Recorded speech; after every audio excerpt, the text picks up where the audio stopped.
ವಿದ್ಯಾರ್ಥಿನಿಯರೇ ಎಲ್ಲರಿಗೂ ನಮಸ್ಕಾರಗಳು.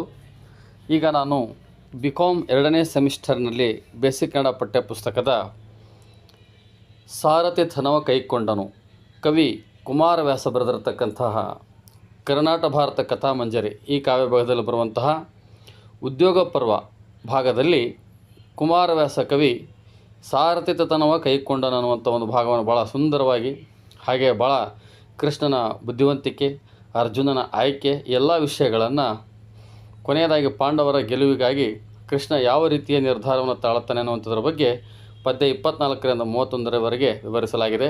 ಈ ವಿಡಿಯೋ ಆಸಕ್ತಿಯಿಂದ ಆಲಿಸಿ ಇದರ ಸದುಪಯೋಗ ಪಡೆದುಕೊಳ್ಳಿ. ಮತ್ತೊಮ್ಮೆ ಎಲ್ಲರಿಗೂ ಸ್ವಾಗತ. ಹವಾರಿವು ಕೂಡ್ರಿ ವಿದ್ಯಾರ್ಥಿನಿಯರೇ, ಈ ಗದುಗಿನ ನಾರಾಯಣಪ್ಪ ರಚಿಸಿರುವ ಕಾವ್ಯ ಗದುಗಿನ ಭಾರತ ಕಾವ್ಯದಲ್ಲಿ ಉದ್ಯೋಗ ಪರ್ವದ ಸಾರಥಿತನವ ಕೈಕೊಂಡನು. ಈಗಾಗಲೇ ಕೃಷ್ಣ, ದುರ್ಯೋಧನ ಮತ್ತು ಅರ್ಜುನ ಇವರು ಮೂವರು ಸೇರಿರುವಂಥ, ಅಂದರೆ ಕೃಷ್ಣ ಇದ್ದಲ್ಲಿ ಅವರಿಬ್ಬರು ಬಂದಿರ್ತಾರೆ. ಕೃಷ್ಣಗೆ ಬೆಂಬಲ ಕೇಳಿದಾಗ ಕೃಷ್ಣ, ನೋಡಪ್ಪ ನಾನು ಯುದ್ಧ ಮಾಡಲಾರ್ದವನು ಒಂದು ಕಡೆಗೆ, ಮಾಡ್ತಕ್ಕಂಥವ್ರು ಒಂದು ಕಡೆಗೆ, ನೀವು ಯಾರಿಗೆ ಬೇಕು ನೋಡಿ ಕೇಳ್ರಿ ಅಂತ ತಿಳ್ಕೊಂಡು ಹೇಳಿದಾಗ ಅಲ್ಲಿ ಒಂದು ವಿಚಾರ ನಡೆಯುತ್ತೆ. ಏನದು ವಿಚಾರ ಅಂತಂದರೆ, ಈ ಅರ್ಜುನ ಕೃಷ್ಣ ನೀನೇ ಇರಲ್ಲ ಅಂತ ತಿಳ್ಕೊಂಡು ಕೇಳ್ಕೊಂತ, ನಾವು ಬಡವರು ಅಷ್ಟೆಲ್ಲ ಸೈನ್ಯನ ನೋಡೋಕ್ಕಾಗಲ್ಲ ನಮ್ಮ ಕೈಲೇ, ಹಾಗಾಗಿ ನನಗೆ ನೀನಿದ್ರೆ ಸಾಕಂತ ತಿಳ್ಕೊಂಡು ಹೇಳ್ತಾನೆ. ಇದಾದ ಮೇಲೆ ಅಲ್ಲಿವರೆಗೆ ಆಗಿತ್ತು ಅಂದ್ಕೊಂಡು ನಾನು, ಹೌದಾ? ಮರೆಯ ಮಾತುಗಳೇಕೆ ಪಾಂಡವರೇಕ ನಿಮ್ಮಲ್ಲಿ ಹಿರಿದು ಪಾರ್ಥಗೆ ಮರುಗುವೆರೆ ಒಂದಾಗಿ ಮನಮೆಚ್ಚುಂಟು ನಿಮ್ಮೊಳಗೆ ಉರುವ ಕಾರ್ಯಕ್ಕೆ ಕಡೆಯಲಾವೆ ಹೊರಗು ಸಾಕೆಂತಿರಲು ನೀವು ಹೊಕ್ಕಿರೆಯಲಾಗದ ಮತ್ತೆ ಅದನ್ನೇ ಬೇಡಿಕೊಳ್ಳುವೆನು. ಯಾವಾಗ ಅರ್ಜುನ ಹಂಗೆ ಹೇಳಿದ್ಮೇಲೆ ಮರೆಯ ಮಾತುಗಳೇಕೆ, ಕೃಷ್ಣ ನಾನು ಏನಪ್ಪ ನಿನ್ನ ಬಗ್ಗೆ ಹೇಳೋಕ್ಕಾಗತ್ತೆ? ನಾವು ಎಷ್ಟೇ ಹೇಳಿದರೂ ಕೂಡ ನಿನಗೆ ಪಾಂಡವರ, ನೋಡ್ರಿ, ಪಾಂಡವರ ರೇಖ ನಿಮ್ಮಲ್ಲಿ ಹಿರಿದು ಪಾರ್ಥಗೆ ಮರುಗುವೆರಿ ಹಿರಿದ ಹಾಗೆ. ಕೃಷ್ಣ, ಇದು ದುರ್ಯೋಧನ ಹೇಳ್ತಕ್ಕಂಥ ಮಾತು. ಕೃಷ್ಣ, ನನಗೆ ಗೊತ್ತು, ನಿನ್ನ ಅಂತರಂಗದ ವಿಚಾರ ನನಗೆ ಗೊತ್ತು. ಎಷ್ಟೇ ಆಗಲಿ ಪಾಂಡವರೆಂದರೆ ಭಾಳ ಪ್ರೀತಿ ನಿನಗೆ, ಅದ್ರಾಗಿ ಪಾರ್ಥ ಅಂದ್ಬಿಟ್ರೆ ಸಾಕು ಬಿದ್ದು ಸಾಯ್ತೀರಂಗೆ. ಇನ್ನು ನಾನು ಎಷ್ಟು ಹೇಳಿದರೂ ಕೂಡ ನೀನು ಪಾಂಡವರನ್ನು, ಈ ಪಾರ್ಥನನ್ನು ಬಿಟ್ಟು ಕೊಡಲಾರ್ದವು. ನಿನ್ನ ಅಂತರಂಗದ ಉದ್ದೇಶ ಇದೆ ನನಗೆ ಗೊತ್ತು. ಮ್ಯಾಗಳ ಮಾತಿಗೆ ನೋಡ್ರಪ್ಪ ನಾನು ಯುದ್ಧ ಮಾಡೋಗಲ್ಲ, ನಾನು ಹಿಂಗೆ, ನೀ ಅವ್ರಂಗ ಬಲರಾಮ್ ಬರ್ತಾನೆ, ಅವ್ರು ಬರ್ತಾರೆ, ಇವ್ರು ಬರ್ತಾರೆ, ನೀನು ಕರ್ಕೊಂಡು ಹೋಗಿ ಯಾರು ಬೇಕು ಆಯ್ಕೆ ಮಾಡ್ಕೊಳ್ರಿ ಅಂತ ಮ್ಯಾಗಳ ಮಾತಿಗೆ ಹೇಳ್ತಿದ್ದೆ ನನಗೆ ಗೊತ್ತು. ಮರೆಯ ಮಾತುಗಳಕ್ಕೆ ಪಾಂಡವರ ಪ್ರೀತಿ ನಿಮ್ಮಲ್ಲಿ ಭಾಳ ಐತಿ, ಭಾಳ ಹಿರಿದು. ಅವ್ರನ್ನ ಬಿಟ್ಟರೆ ನಿನಗೆ, ಯಾಕಂದರೆ ನಿಮ್ಮದು ವೈಯಕ್ತಿಕ ವಿಷಯ. ನೀವು ಪಾರ್ಥನಿಗೆ ಹಿರಿದಾಗಿ ಮರುಗುತ್ತೀರಿ. ಈ ಪಾಂಡವರಿಗೆ ಏನಾರು ಆದರೂ ಭಾಳ ದುಃಖ ಪಡ್ತೀರಿ ಪಾಪ. ಅದ್ರಾಗ ಅರ್ಜುನನಿಗೆ ಏನಾಗಿಬಿಟ್ರೆ ಭಾಳ ವ್ಯತ್ಯ ಪಡುತ್ತೆ. ಹೀಗಿದ್ದಾಗ ನಾನೇನು ಹೇಳೋಕ್ಕಾಗೋದಿಲ್ಲ. ನಿಮ್ಮೊಳಗೆ ಮನಸ್ಸಿನ ಮೆಚ್ಚುಗೆ ಇದೆ. ನೀವು ಅವ್ರನ್ನ ಬಿಡೋಂಗಿಲ್ಲ, ಅವರು ನಿಮ್ಮನ್ನು ಬಿಡೋಂಗಿಲ್ಲ. ನೀವು ಒಂಥರ ಒಂದೇ ಕಾಯಿನ್ ಎರಡು ಫೇಸ್ ಇದ್ದಂಗೆ, ಒನ್ ಕಾಯಿನ್ ಟೂ ಫೇಸ್. ನೀವು ಒಬ್ರನ್ನೊಬ್ಬರು ಬಿಟ್ಟು ಕೊಡೋದಿಲ್ಲ ನೀವೆಲ್ಲ. ನನಗೆ ಗೊತ್ತದ ಏನು, ಪಾಂಡವರು ನಿನ್ನ ಬಿಡೋಂಗಿಲ್ಲ, ನೀನು ಪಾಂಡವ್ರನ್ನ ಬಿಡೋಂಗಿಲ್ಲ. ಮತ್ತು ಇದನ್ನು ಮುಚ್ಚು ಮರೆ ಇವೆಲ್ಲ ಬೇಡ.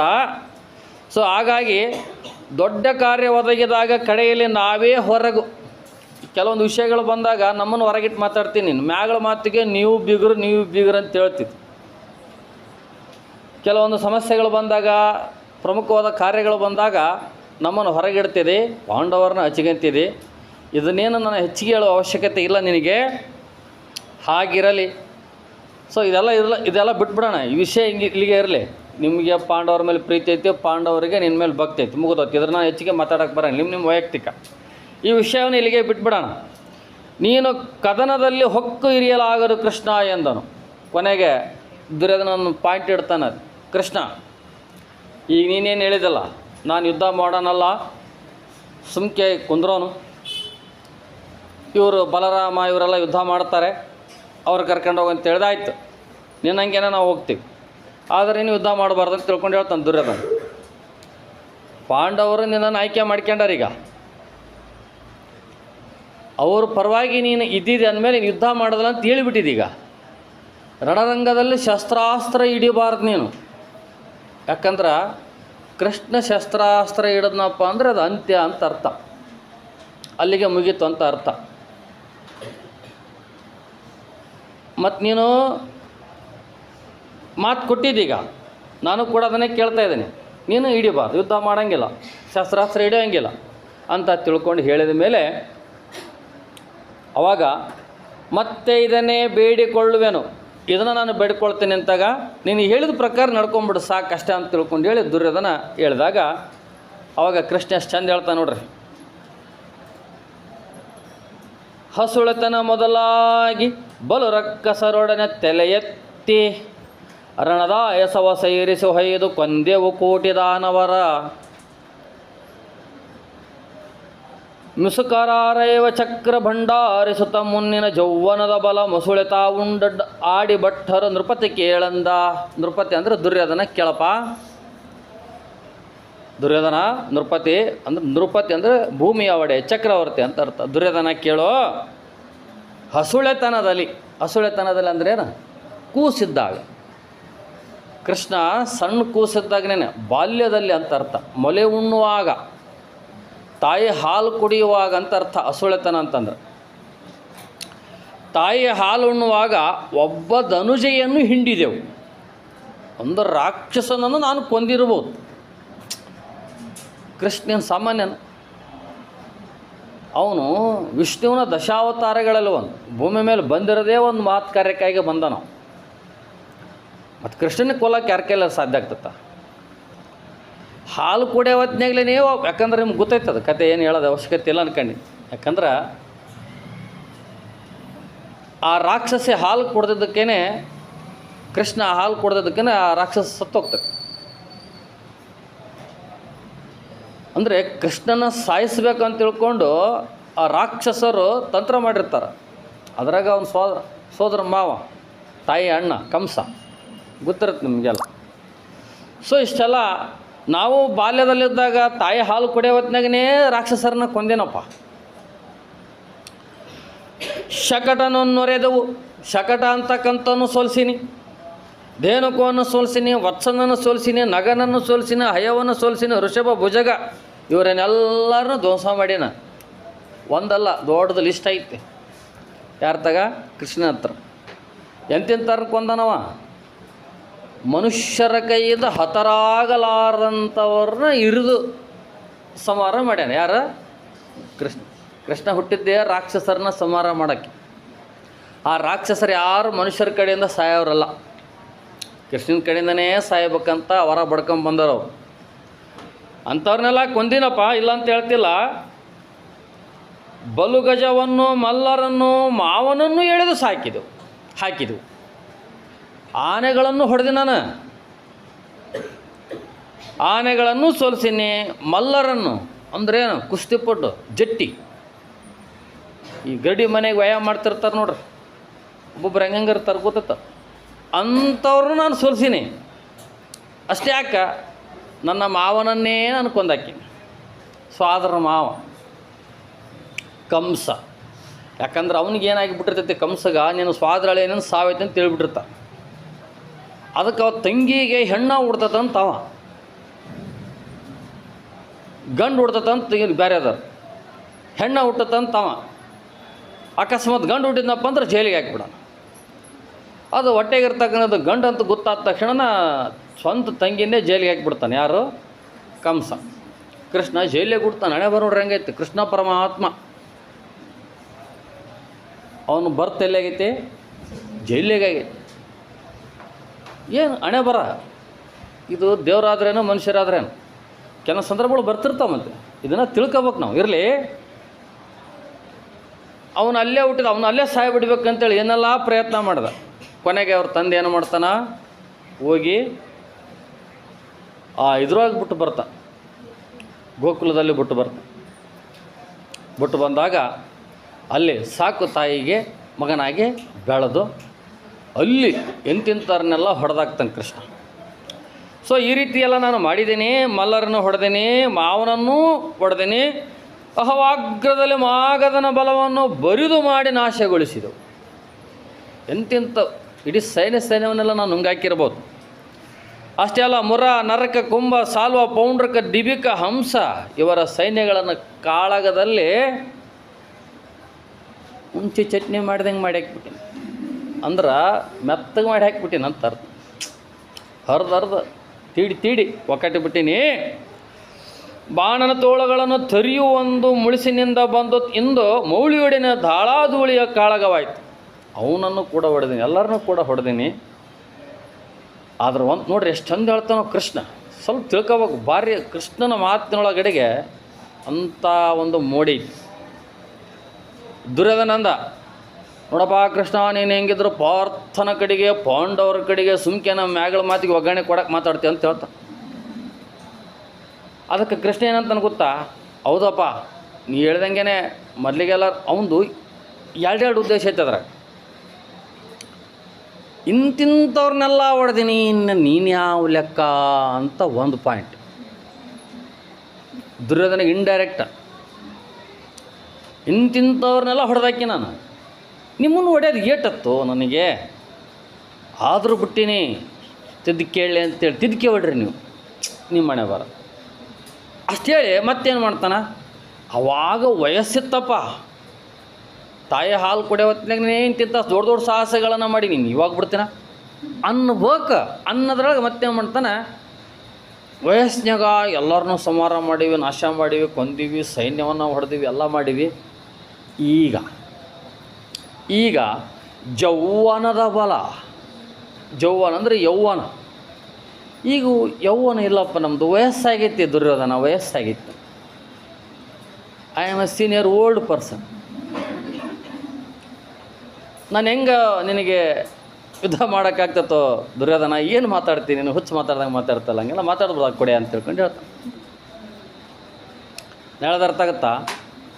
ಇಲ್ಲಿ ಸುಮ್ಕೆ ಎಷ್ಟು ಮಂದಿ ರಾಕ್ಷಸರ ಪಟ್ಟಿ ಐತೆ ನೋಡ್ರಿ ಅಂತಾಗ, ಇಂತಿಂಥವ್ರು ಹೊಡೆದಾಕಿ ನೀನು ಯಾವ ಲೆಕ್ಕ ನನಗೆ ಅನ್ನುವಂಥದ್ದು ಒಂದು ಕಡೆಗೆ, ಅದು ಇಂಡೈರೆಕ್ಟಾಗಿ. ಮತ್ತು ಅವಾಗ ವಯಸ್ಸಿತ್ತಪ್ಪ ಮಾಡಿದೆ, ಈಗ ಶಕ್ತಿ ಹೋಗಿಬಿಡುತ್ತೆ. ವಯಸ್ಸಾಗೈತೋ ದುರ್ಯೋಧನ, ನಮಗೆ ವಯಸ್ಸಾಗೈತಿ, ನಾವೆಲ್ಲ ಮುದುಕರಾಗಿವಿ, ಈಗ ಇಲ್ಲಿ ಯುದ್ಧ ಮಾಡೋಕ್ಕಾಗ್ತೈತೆ ಹೇಳು. ಸುಮ್ಮನೆ ಏನಪ್ಪ ಬಂದು ಸ್ಟೇಡಿಯಮ್ನಾಗ ಕುಂತ್ಕೊಂಡ್ರೆ ಮ್ಯಾಚ್ ನೋಡ್ಯಾವ, ಅದನ್ನು ಬಿಟ್ಟು ಇನ್ನೇನೋ ಮಾಡೋಕ್ಕಾಗಲ್ಲ ನಮ್ಮ ಕೈಲಿ ಅಂತ ತಿಳ್ಕೊಂಡು, ಯೌವನದ ಬಲ ಮುಸುಳ್ತಾ ಉಂಡಾಡಿ ಹೊಟ್ಟರ ನೃಪತಿ ಕೇಳಂತ, ಎಲ್ಲ ಕೆಲಸ ವಯಸ್ಸಾಗೈತೆ, ನಮ್ಮ ಕೈಲಿ ಏನೋ ಮಾಡೋಕ್ಕಾಗೋದಿಲ್ಲ, ಹಿಂದಿನ ಶಕ್ತಿ ನಮಗಿಲ್ಲ ಮಹಾರಾಜ, ನಮ್ಮ ಪರಿಸ್ಥಿತಿ ಹಿಂಗೈತಿ, ನಮ್ಮ ಹತ್ರ ತೊಗೊಂಡು ಏನು ಮಾಡ್ತೀಯ ಅಂತ ತಿಳ್ಕೊಂಡು ಹೇಳಿ, ನೀನು ಆಯ್ಕೆ ಮಾಡ್ಕೊಂಡಿದ್ದು ಚೆನ್ನಾಗೈತೆ. ಬಲರಾಮ ಬರ್ತಾನೆ, ಸೈನ್ಯ ಬರ್ತೈತಿ, ಯಾದವ ಸೈನ್ಯ ಬರ್ತೈತೆ, ಎಲ್ಲ ಬರ್ತೈತೆ, ಅವ್ರು ಕರ್ಕೊಂಡು ಯುದ್ಧ ಮಾಡಿ ಗೆದ್ದು ಬಿಡಪ್ಪ, ಏನು ಮಾಡೋದೈತಿ, ನಮ್ಮಂತರ ತೊಗೊಂಡು ಏನು ಮಾಡಿ, ನಾವು ಸ್ಕ್ರೀಜ್ ಗೆಳಂಗಿಲ್ಲ, ಬ್ಯಾಟ್ ಇಡಂಗಿಲ್ಲ, ಏನಿಲ್ಲ, ವೇಸ್ಟ್ ಫೆಲೋಸ್, ಎಕ್ಸ್ಟ್ರಾ ಪ್ಲೇಯರ್ ಇದ್ದಂಗೆ. ನಾನು ಬ್ಯಾಟಿಂಗ್ ಹಿಡಿದ್ರೊಳಗೆ ಮ್ಯಾಚ್ ಮುಗಿದವ್ರು ಏನು ಮಾಡಿ. ಅದಕ್ಕೆ ನೀನು ಆಯ್ಕೆ ಮಾಡ್ಕೊಂಡಿದ್ದು your choice is very good, ಆಯ್ತು ಒಳ್ಳೆಯದಾಗಲಿ ಅಂತ ತಿಳ್ಕೊಂಡು ಕೃಷ್ಣ ಹೇಳಿದ ಮೇಲೆ, ಏನಲೋ ಬಲೋಲೇಸೆಂದು ಕೌರವ ಜನಪ ಕಳುಹಿಸಿಕೊಂಡು ಬಲರಾಮನನು ಕೃತವರ್ಮನನು ಕಂಡನ ನಿಖಿಳಾಯಾದವರ ಇನಿತು ಬಲ ಸಹಿತ ದೊಲವಿನಲ್ಲಿ ಹಸ್ತಿನಾಪುರಕ್ಕೆ ಹಾಯ್ದನು ಬಳುಕಿದನು ಜರುಪು ನಸು ನಗುತ್ತಲಿ ಇಂತೆಂದನು ಧನಂಜಯಗೆ. ನೋಡ್ರಿ, ಏನಲ್ಲೋ ಬಲುಲೇಸೆಂದು ಯಾವಾಗ ಕೃಷ್ಣ ಹಿಂಗಂದ, ಭಾಳ ಚಲೋ ಹೇಳಿದ್ರು, ನಿನ್ನಂತರ ಕರ್ಕೊಂಡು ಹೋಗೋದಕ್ಕಿಂತ ಅವ್ರನ್ನ ಕರ್ಕೊಂಡು ಹೋಗ್ತಾನೆ ತಿಳ್ಕೊಂಡು ಹೇಳಿಬಿಟ್ಟು ಕೌರವ ಜನಪ ಕಳುಹಿಸಿಕೊಂಡನು. ಅಲ್ಲಿದ್ದ ಕೌರವ ಜನಪ ಅಂದರೆ ದುರ್ಯೋಧನ ಕೃಷ್ಣನಿಂದ ಬೀಳ್ಕೊಂಡು ಬಲರಾಮನನ್ನು ಕೃತವರ್ಮನನ್ನು ಬಂದು ಭೇಟಿ ಆಗ್ತಾ. ಬಲರಾಮ ಮತ್ತು ಕೃತವರ್ಮರೇ, ಈ ಥರ ನಾನು ಬಂದಿದ್ದೆ ಈ ದ್ವಾರಕಾಪುರಕ್ಕೆ, ಕೃಷ್ಣನ ಭೇಟಿ ಆದ್ವಿ, ಕೃಷ್ಣ ಈ ಥರ ಹೇಳ್ದ, ನೀವು ನಮ್ಮ ಕಡೆಗಂತೆ, ಅದಕ್ಕೆ ನಿಮ್ಮ ಬೆಂಬಲವನ್ನು ಪಡ್ಕೊಂಡು ನಿಮಗೆ ಮಾಹಿತಿಯನ್ನು ಮುಟ್ಟಿಸಿ ನಾನು ಮತ್ತೆ ಈಗ ಹಸ್ತಿನಾಪುರಕ್ಕೆ ಹೋಗಬೇಕು, ನಾನು ನಮ್ಮ ರಾಜಧಾನಿಗೆ ಹೋಗ್ಬೇಕಂತ ತಿಳ್ಕೊಂಡು ಹೇಳಿದಾಗ, ನೀವು ಯುದ್ಧ ಪ್ರಾರಂಭ ಆಗೋದಕ್ಕಿಂತ ಮುಂಚಿತವಾಗಿ ಬಲರಾಮ, ಕೃತವರ್ಮ ನೀವೆಲ್ಲರೂ ಸೇರಿಕೊಂಡು, ಇಡೀ ಸೈನ್ಯ ಸೇರಿಕೊಂಡು ನಮ್ಮ ಕೌರವ ಸೈನ್ಯವನ್ನು ಸೇರ್ಕೊಂಬಿಡ್ರಿ. ನಿಮ್ಮ ಸೈನ್ಯ ಒಲವಿನಲ್ಲಿ ಭಾಳ ಪ್ರೀತಿಯಿಂದ ಬಂದು ನೀವು ಸೇರ್ಕೊಳ್ರಿ ಅಂತ ತಿಳ್ಕೊಂಡು ಹೇಳಿಬಿಟ್ಟು ಹಸ್ತಿನಾಪುರಕ್ಕೆ ನಡೆದನು ದುರ್ಯೋಧನ. ಇಷ್ಟು ಹೇಳಿ ಬಲರಾಮನ ಬಿಟ್ಟೆ. ಬಲರಾಮ ಅಂತಾನೆ, ಆಯ್ತು ಬಿಡಪ್ಪ, ನಾವು ನಿಮ್ಮ ಕಡೆಗೆ ಯುದ್ಧ ಮಾಡ್ತೀವಿ, ನಿಮ್ಮ ಪರವಾಗಿ ಯುದ್ಧ ಮಾಡ್ತೀವಿ, ಪಾಂಡವರು ಕೃಷ್ಣ ಏನಾರು ಯಾಕೆ ಮಾಡಿ ಕೇಳಂತ ತಿಳ್ಕೊಂಡು ಹೇಳಿ ಅವ್ರು ಕಳಿಸಿದ ಮೇಲೆ ದುರ್ಯೋಧನ ಹಸ್ತಿನಾಪುರಕ್ಕೆ ಬಂದಾದಮೇಲೆ ಬೋಳಿಕೆ ಧನುಜರ ರಿಪು ಅವನು ದುರ್ಯೋಧನ ಹೋದ ಮೇಲೆ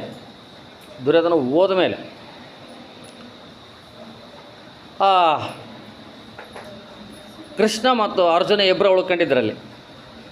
ಆವಾಗ ಕೃಷ್ಣ ನಸು ನಗುತ್ತಲಿಂತೆಂದನು ಧನಂಜಯ ಅಂದರೆ ಅರ್ಜುನ ಅಂತ ಅರ್ಥ. ನಸು ನಗುತ್ತಾ ಕೃಷ್ಣ ಭಾರಿ ಖತರ್ನಾಕ್, ಭಯಂಕರ ಖತರ್ನಾಕ್. ದುರ್ಯೋಧನನ ಎತ್ತಾಕಿದ್ರು, ಹೇಪ್ಪ ಅರ್ಜುನ ನೋಡೋ, ಮತ್ತೀಗ ದುರ್ಯೋಧನ ಅಂತ ನಾವು ಬ್ಯಾಡ ಅಂತ ಆತಗ ಹಿಂಗೆ ತಗೊಂಡನ, ಮತ್ತು ಈಗ ನೀವು ಹೋಗಿ ನಮ್ಮ ಅಂತಾರೆ ತೊಗೊಂಡ್ರಲ್ಲ ಹೆಂಗೆ ಸುದ್ದಿ ಅಂತ ತಿಳ್ಕೊಂಡು ಮತ್ತು ಅರ್ಜುನನಿಗೆ ತಮಾಷೆ ಮಾಡ್ತಾನೆ. ಮಾತಿನಾಗ ನಗುವಿನಾಗ ಎಂಥ ಅರ್ಥ ಇರ್ತಂದ್ರೆ ಭಾರಿ ಅರ್ಥ ಇರ್ತದೆ. ನಸು ನಗುತ್ತಲಿಂತಂದನು ಧನಂಜಯ ಅರ್ಜುನಂಗೆ ಹಿಂಗೆ ಹೇಳ್ತಾನೆ ಅಂತ.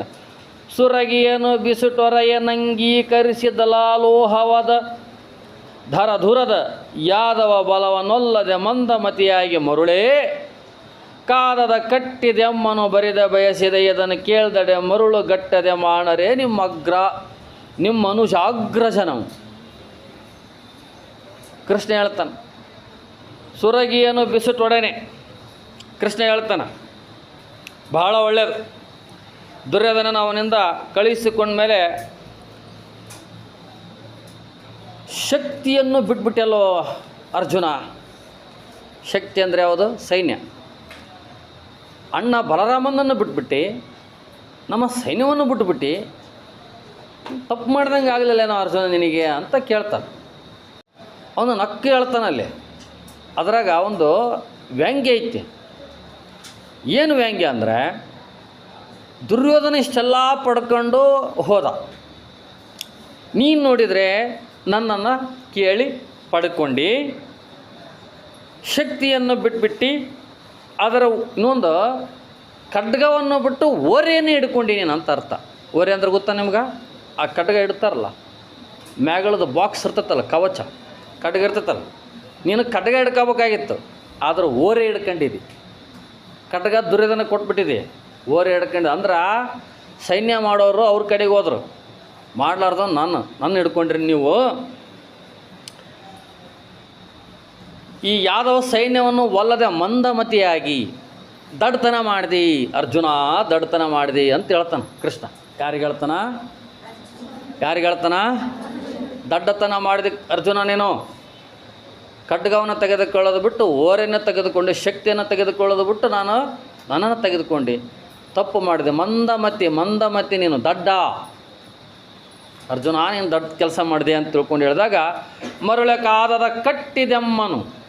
ನಾವು ಕಾದದ ಅಂದ್ರೆ ಏನು? ಯುದ್ಧ ಮಾಡ್ಲಾರ್ದಾರ, ನಾವು ಯುದ್ಧ ಮಾಡ್ಲಾರ್ದಾರ ನಮ್ಮನ್ನು ಕೇಳಿ ಪಡ್ಕೊಂಡಿದ್ದೆ. ಬಯಸಿದೆ ಇದನ್ನು ಕೇಳ್ದಡೆ, ನನ್ನನ್ನು ಹೋಗಿ ಬಯಸಿದೆ, ಇದನ್ನು ಕೇಳಿದರೆ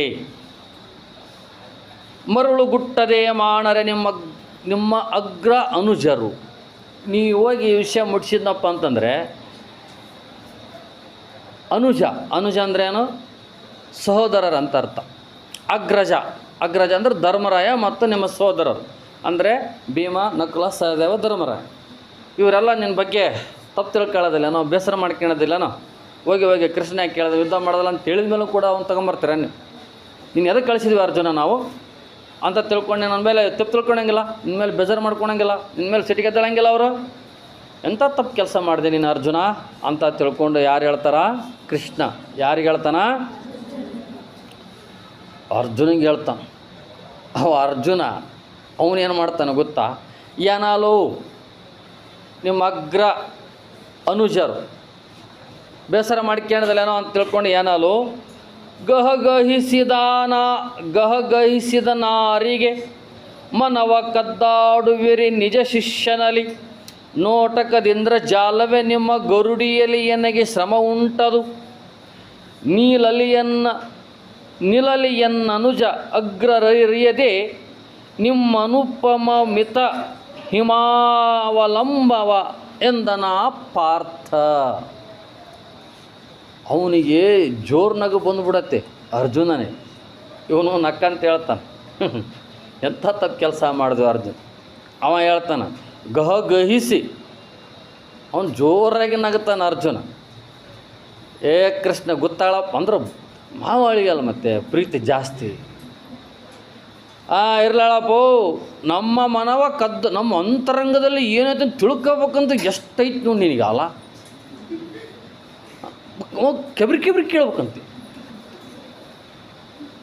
ನಾವು ಏನಂತ ನಿನಗೆ ಗೊತ್ತೈತಿ, ಆದ್ರೆ ಮ್ಯಾಗ ಇಷ್ಟು ನೈಸ್ ಮಾತಾಡ್ತಿದ್ವಿ ಕೃಷ್ಣ. ನಿಜ ಶಿಷ್ಯನಲ್ಲಿ, ನಿಜ ಶಿಷ್ಯ ಅಂದ್ರೇನು? ನಾವು ನಿನ್ನ ಭಕ್ತರು. ಒಂದು ಕ್ಷಣನಾದರೂ ನನ್ನ ಬಿಟ್ಟು ಬದುಕೇವನ ಕೃಷ್ಣ. ನಾವು ಮತ್ತೆ ಟೆಸ್ಟ್ ಮಾಡ್ತೇವೆ, ನಮಗೆ ನೀನು 30 ಮಾರ್ಕ್ಸ್. ಇಂಥವೆಲ್ಲ ಮಾಡೋಕ್ಕೆ ಹೋಗಬೇಡ. ಅಂದರೆ ಅಷ್ಟು ಪ್ರೀತಿ, ಅಷ್ಟು ಅಭಿಮಾನ ಕೃಷ್ಣಗೆ ಪಾರ್ಥನ ಮೇಲೆ, ಪಾರ್ಥನಿಗೆ ಕೃಷ್ಣನ ಮೇಲೆ. ನಾವು ಪಾಂಡವರು ಯಾರಾದರೂ ಎಂದಾದರೂ ಒಂದು ಕ್ಷಣ ನಿನ್ನನ್ನು ಬಿಟ್ಟಿವನ ಕೃಷ್ಣ ನಾವು. ಅಂದ್ರೆ ನೀನು ಪರೀಕ್ಷೆ ಮಾಡ್ತೇನೆ ನಮ್ಮ, ಅಂದ್ರೆ ನಮ್ಮ ನೀನು ನಾಟಕ ಮಾಡ್ರೆ ಮಾಡಿ.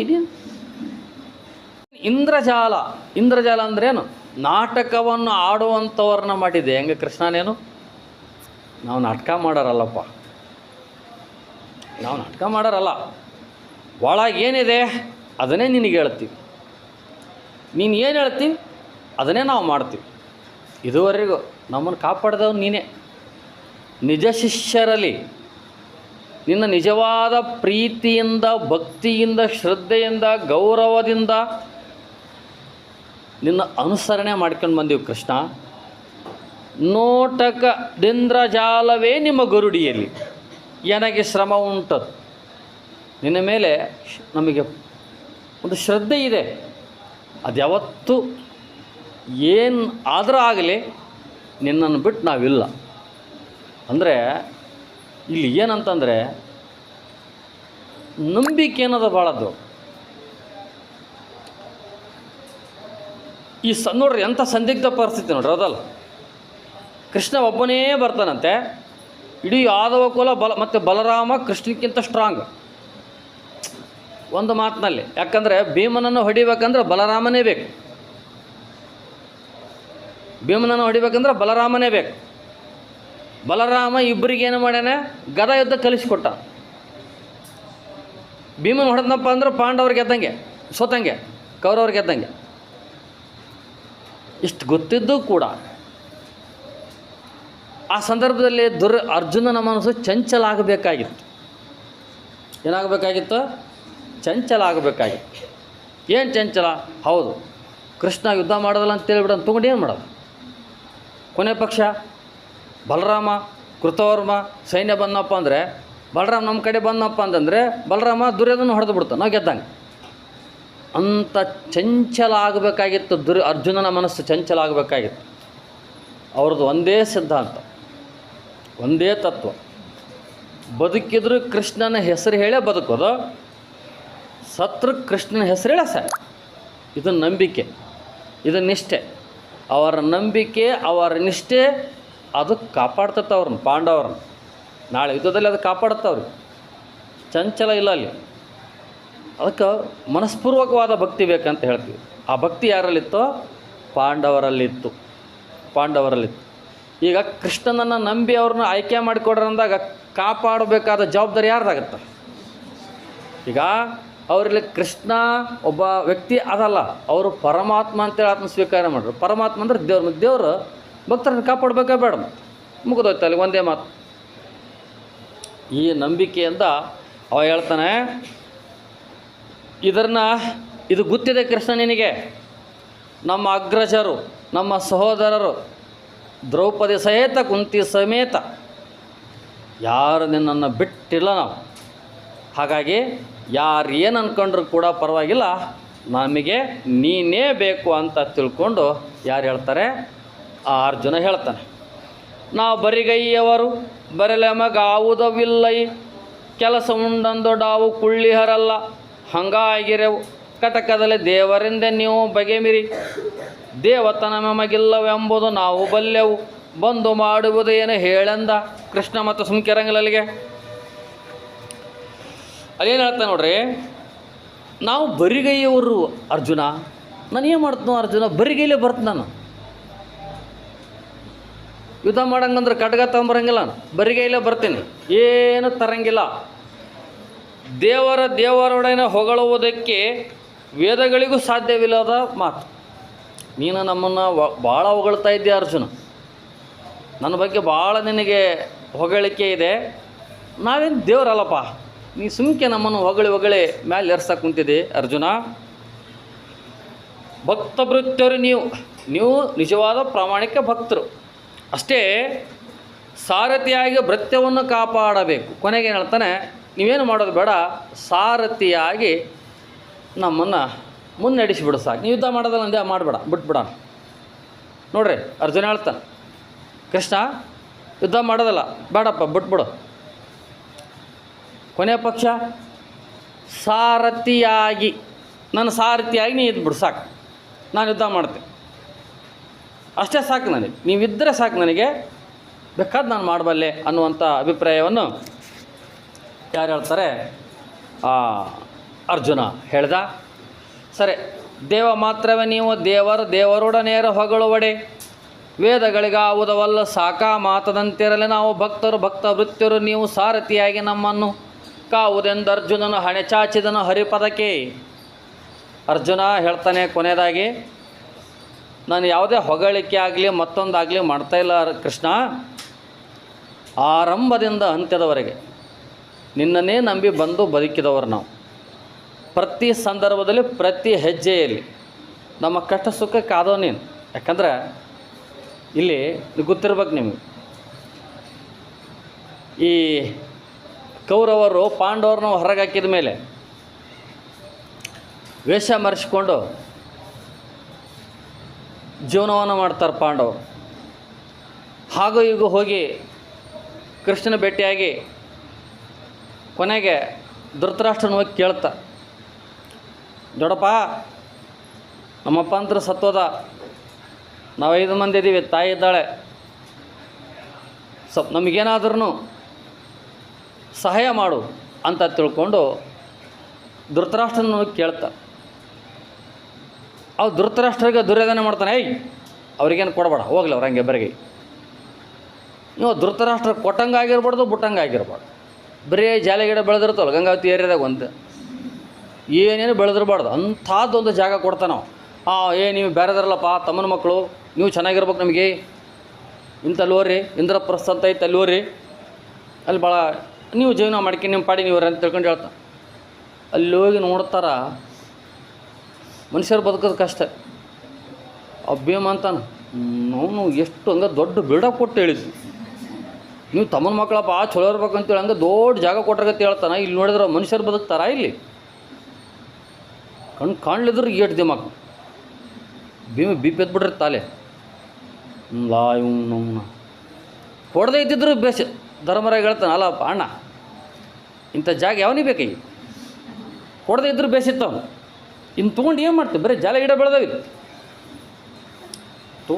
ಹೋಗಿ ಅವ್ನ ಮಗಕ್ಕೆ ಖುಷಿ ಹಾಕೋಣ ಅಂತ ಅಂದಾಗ ಧರ್ಮ ಹೇಳ್ತಾನೆ, ಭೀಮ ಹಂಗೆಲ್ಲ ಅನ್ಬಾರ್ದು, ದೊಡ್ಡವ್ರು ಕೊಟ್ಟಿರ್ತಾರೆ ಪ್ರಸಾದ್, ಇನ್ನು ಹಣೆ ಬರನೇ ಇಷ್ಟು. ಲಾಸ್ಟಿಗೆ ಏನು ಮಾಡೋದು, ಏನೈತೆ ಅದನ್ನೆಲ್ಲ ನಮ್ಮ ಕಾಪಾಡತ್ತ ಕೃಷ್ಣ ಅಂದು ಬಂದವು. ಕೃಷ್ಣ ಪಾಪ ಏನಪ್ಪ ಏನು ಕರೆದ್ರೆ, ನೋಡಪ್ಪ ನಮ್ಮ ದೊಡ್ಡಪ್ಪ ಕೊಟ್ಟಾನೆ ಹೆಂಗೈತೆ. ಆಯ್ತು, ಕೃಷ್ಣ ಮತ್ತೆ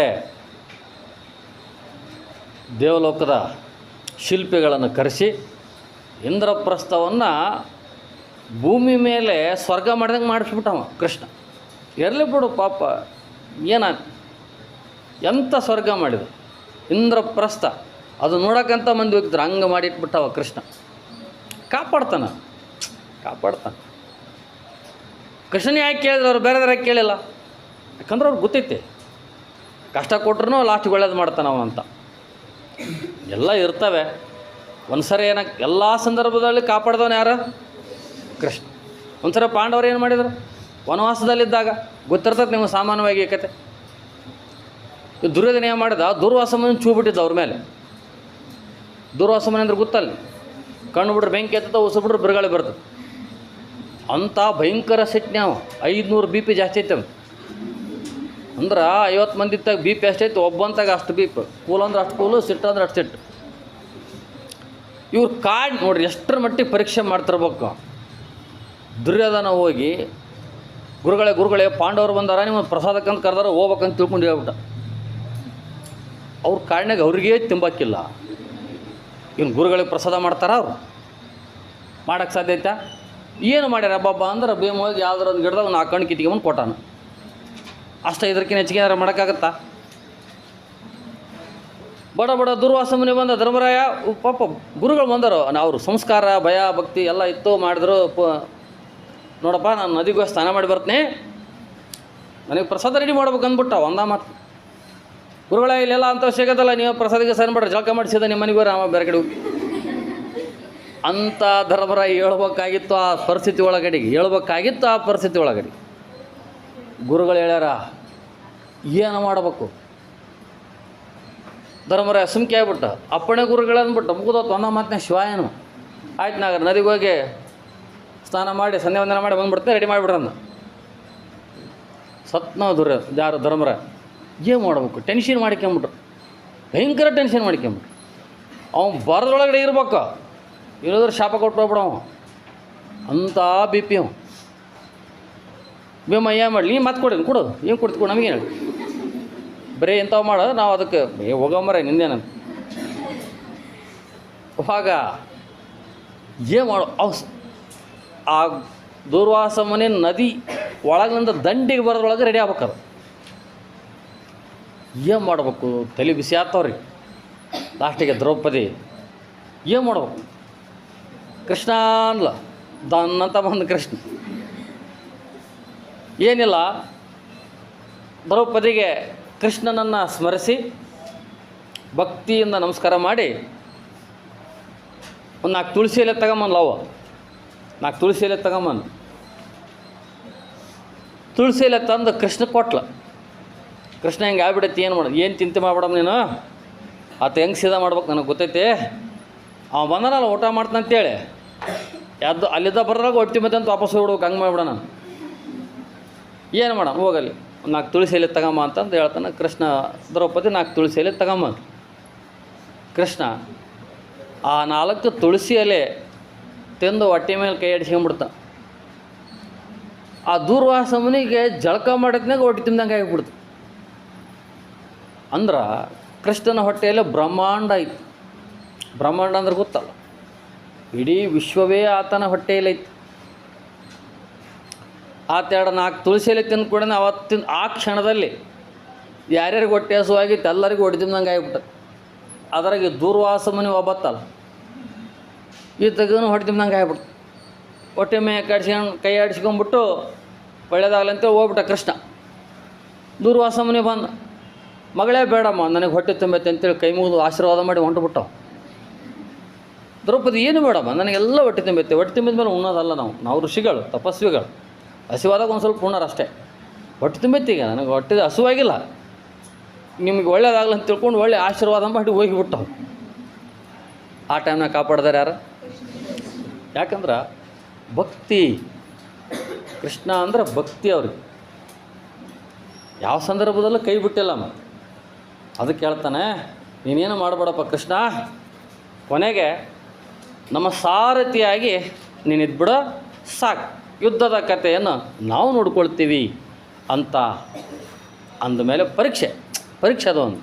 ಹೀಗೆ ಕೃಷ್ಣನು ಅರ್ಜುನನ ಮಾತಿಗೆ ಕಾವುದೆಂದು ಅರ್ಜುನನು ಹಣೆ ಚಾಚಿದನು ಹರಿಪದಕ್ಕೆ. ಇದಾದ ಮೇಲೆ ಅರ್ಜುನ ಕೇಳ್ತಾನೆ ಸಾರಥ್ಯಾಗ ಅಂತ ತಿಳ್ಕೊಂಡು ಹೇಳಿ, ಏನಲ್ಲೂ ನಗು ತೆತ್ತಿದನು ಸಾರಥಿ ತನವ ಕೈಕೊಂಡನು ಕೃಪಾಳುವಿನನು ನಯನ ನಾವೆತ್ತ ಬಲ್ಲೆವು ಭೃತ್ಯ ವರ್ಗದಲ್ಲಿ ತನಹಂಕೃತಿ ಇಲ್ಲ ವೈರೋಚನೆಯ ಪಡಿಹಾರಿಕೆ ಕಿರೀಟಿಯ ಮನೆಯ ಬಂಡಿಯ ಬೋವತನವೆಲ ನೃಪತಿ ಕೇಳೆಂದ. ಅಂದರೆ ಕೃಷ್ಣ ಯಾವುದು ಅಷ್ಟು ದೊಡ್ಡ ವ್ಯಕ್ತಿತ್ವ ಇದ್ದರೂ ಕೂಡ ಇಡೀ ಆ ಕುರುಕ್ಷೇತ್ರ ಯುದ್ಧವನ್ನೇ ತನ್ನದಾಗಿಸಿಕೊಳ್ಳುವಂಥ ಸಾಮರ್ಥ್ಯವಿದ್ದರೂ ಕೂಡ ಕೃಷ್ಣ ಸ್ವಲ್ಪವೂ ಕೂಡ ಬಿಗುಮಾನ ಇರಲಾರ್ದೇ ನಗುತೆತ್ತಿದನು ಅರ್ಜುನನನ್ನು ಭಾಳ ಪ್ರೀತಿಯಿಂದ ಅಕ್ಕರೆಯಿಂದ ಗೌರವದಿಂದ ಎಬ್ಬಿಸಿ ನಾನು ನಿನಗೆ ಸಾರಥಿ ಆಗಲಿಕ್ಕೆ ಸಿದ್ಧನಿದ್ದೇನೆ ಅಂತ ತಿಳ್ಕೊಂಡು ಆ ಕೃಪಾಳುವಿನನು ನಯನ ಅಂದರೆ ಆ ಅರ್ಜುನನಿಗೆ ಒಳ್ಳೆಯ ಮಾತುಗಳನ್ನು ಹೇಳಿ ಇದಾದ ಮೇಲೆ ನಾವು ಯಾರಿಗೂ ಕೂಡ ಭೇದ ಮಾಡುವುದಿಲ್ಲ, ನನಗೆ ಇನ್ನಿತರ ಯಾವುದೇ ರೀತಿಯ ದೊಡ್ಡಸ್ತಿಕೆ ಇಲ್ಲ, ಶತ್ರುಗಳು ಅಧರ್ಮಿಗಳು ಇಲ್ಲಿ ಅಂತ್ಯ ಆಗಬೇಕನ್ನುವಂಥ ಒಂದೇ ಕಾರಣಕ್ಕಾಗಿ, ಧರ್ಮ ಗೆಲ್ಲಬೇಕನ್ನುವಂಥ ಒಂದೇ ಕಾರಣಕ್ಕಾಗಿ ನನಗೆ ಸಾರಥಿ ಆಗ್ತೀನಿ ಅಂತ ತಿಳ್ಕೊಂಡು ಹೇಳಿಬಿಟ್ಟು ಕೃಷ್ಣ ಹೇಳಿದಾಗ ಮುಂದೆ ಈ ಕುರುಕ್ಷೇತ್ರ ಯುದ್ಧದಲ್ಲಿ ಸಾರಥಿಯಾಗಿ ಅರ್ಜುನನ ಸಾರಥಿಯಾಗಿ ಎಲ್ಲ ರೀತಿಯಲ್ಲಿ ಪಾಂಡವರನ್ನು ಕಾಯುತ್ತಾ ಕೃಷ್ಣ ಈ ಕುರುಕ್ಷೇತ್ರ ಯುದ್ಧವನ್ನು ಪಾಂಡವರದಾಗಿ ಮಾಡಿಕೊಡುತ್ತಾನೆ. ಒಟ್ಟಾರೆಯಾಗಿ ಈ ಒಂದು ಕುಮಾರವ್ಯಾಸ ಭಾರತದಲ್ಲಿ ಭಾಳ ಸೊಗಸಾಗಿ ಈ ಒಂದು ಕಾವ್ಯ ಭಾಗ ಮೂಡಿ ಬಂದಿದೆ. ಇದು ಒಂದು ರೀತಿ ಕಥೆಯನ್ನು ಕೇಳ್ತಾ ಹೋದಂಗೆಲ್ಲ ಒಂದು ರೀತಿ ಕಣ್ಮುಂದೆ ಬರ್ತಕ್ಕಂಥ ದೃಶ್ಯಗಳನ್ನು ಭಾಳ ಚಮತ್ಕಾರಿತವಾಗಿ, ಆಮೇಲೆ ಕೃಷ್ಣನ ವ್ಯಕ್ತಿತ್ವವನ್ನು, ಅವನ ಬುದ್ಧಿವಂತಿಕೆಯನ್ನು, ಹಾಗೆ ದುರ್ಯೋಧನನ ವ್ಯಕ್ತಿತ್ವವನ್ನು, ಅವನ ಅಹಂಕಾರವನ್ನು, ಹಾಗೆ ಅರ್ಜುನನ ಒಂದು ಸೌಮ್ಯತನವನ್ನು ಮತ್ತು ಭಕ್ತಿತನವನ್ನು ಇಲ್ಲಿ ನಾವು ನೋಡ್ಬೋದು. ಹೀಗೆ ಕುಮಾರವ್ಯಾಸನ ಈ ಒಂದು ಕಾವ್ಯ ಭಾಗ ಇಲ್ಲಿಗೆ ಮುಗಿತು. ಈ ವಿಡಿಯೋ ವೀಕ್ಷಿಸಿದ್ದಕ್ಕಾಗಿ ತಮಗೆಲ್ಲರಿಗೂ ತುಂಬ ಹೃದಯದ ಧನ್ಯವಾದಗಳು. ಮತ್ತೊಮ್ಮೆ ಮುಂದಿನ ವಿಡಿಯೋದಲ್ಲಿ ಭೇಟಿಯಾಗೋಣ. ಧನ್ಯವಾದಗಳು.